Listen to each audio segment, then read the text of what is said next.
И в нашата рубрика с алтернативна медицина решихме да изберем една доста антична традиция, но бих казала много полезна, независимо, че ние се я спомняме с голям стрес от нашите баби. Вендузите. Това е една терапия, която аз лично гледах със страхотен страх всеки път, когато моята баба си я правеше. Но тук при мен в студиото е моята скъпа приятелка, вече бих казала, защото се виждаме често, Бойка Каламова, собственик на студио Пагане. Добре дошла. Пагане, може би, беше правилно. Пагане. И отново с твоите ценни съвети. Добре си дошла. Това хубаво момиче, което ни чака, за да му направим тези вендузи, които са на магнитна основа, така ли? Да, това е един нов физиотерапевтичен метод, китайски. Пак китайците откриха нещо такова. Да, това е една комбинация между тези вендузи, които ние познаваме. Тоест, имаме вакуум терапия, имаме магнитотерапия и акупресура. Защото магнитното шипче, което е вътре, всъщност може да бъде поставено, поставено на биологично активната точка. Ние как ще открием тая биологично активна точка, която трябва да лекуваме в случая? Защото това е почти едно лечение. Значи, това е много дълъг разговор. Добре. Иготерапевтите знаят как се откриват. Значи специалистите ще се погрижат за това, а пък ние но в случая аз искам да покажа нещо малко по-различно. Как се използва този метод сега в това студено време, когато сме схванати, когато работиме по цял ден на компютър и от позицията. Всъщност за болешките от ежедневието. Точно така. От една страна от настинка, от друга страна от позиция и от трета страна от нервно напрежение. Което може доста да ни навреди. Мускулатурата всъщност е свързана с черния дроб като орган, а той се натоварва от нервно напрежение. Така че тези три причини, когато особено се комбинират, рефлектират директно в мускулатурата, най-вече в гърба. И този метод е прекрасен да подпомогнем масажа. Защото магнитотерапията действа болкоуспокояващо. Така са конструирани вендузите, че магнитното поле влиза на 10 см навътре и много добре отпуска всъщност самата мускулатура, когато работиме зоново.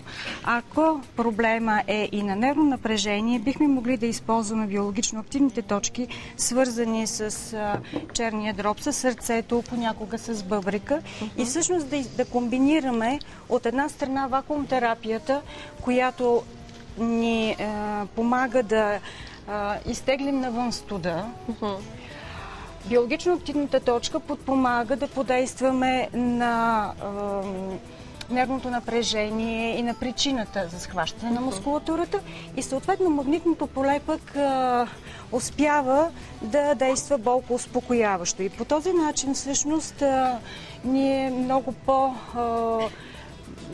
Значи, ако трябва да заключим с две думи действието на вендузата и действието на магнита, всъщност в случая, магнитното поле действа абсолютно болкоуспокояващо. Точно така. Абсорбира болката. Докато вендузата пък изтръгва. Тя изтегля патогенната енергия, която външно е влезнала. Може да е течението. От студа, може да е студ. От напрежението или както каза ти, напрежението, ето сега аз поставям, това е...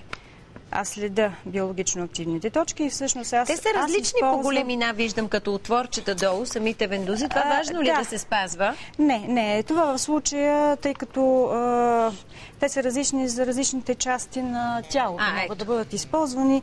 Даже аз имам съвсем мънички такива, които са пък за малките ставички.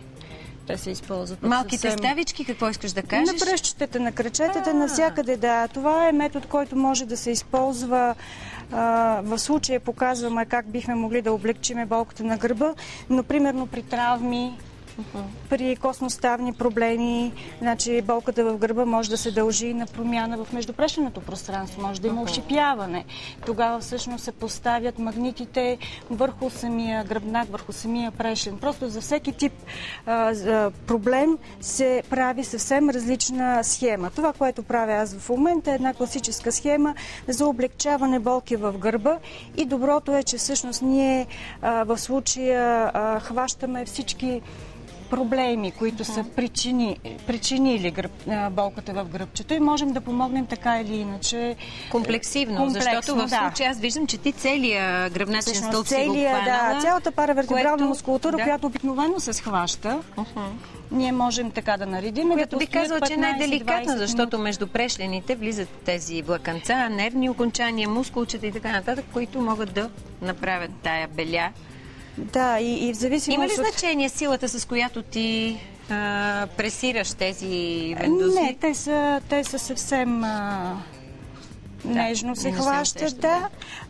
Разбира се, ако причината е само студ, тогава бихме могли да използваме, т.е. по-добре е да използваме нормалните класически вендузи, които да измучат, ако просто сме настинали. Но ако е комбинирано с напрежение и с проблем, да речем, от ушипяване, много по-удачен вариант. Това, което си мисля, сега ти ги подреди тези помпички и те ще престоят известно време. Да, по принцип престояват 15-20 минути и след това се продължава с масаж. С масаж.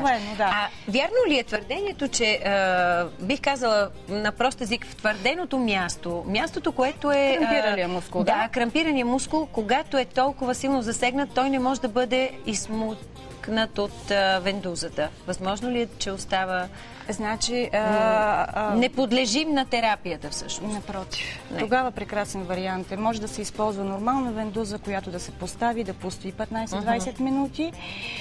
Може да се използва и така наречената водеща вендуза, която действа като тези антицелулитните, които са доста болезнени. Да, болезнено е, защото всъщност се отлепва съединителната тъкан там и се прави такава кожна гънка.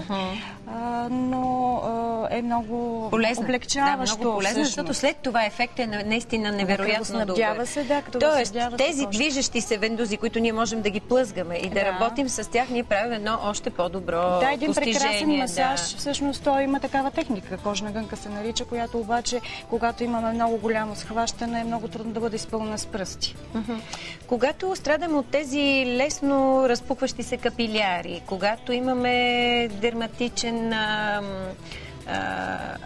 атопичен дерматит, може ли това нещо да ни повлияе по грешен аспект? Значи, ако говорим за магнитните вендузи има схеми за работа и при разширени вени, и при всякакви видове вътрешни защото една агресия върху тези места би възпалила други реакции. Ако говорим за водещата вендуза, тя си има своето място.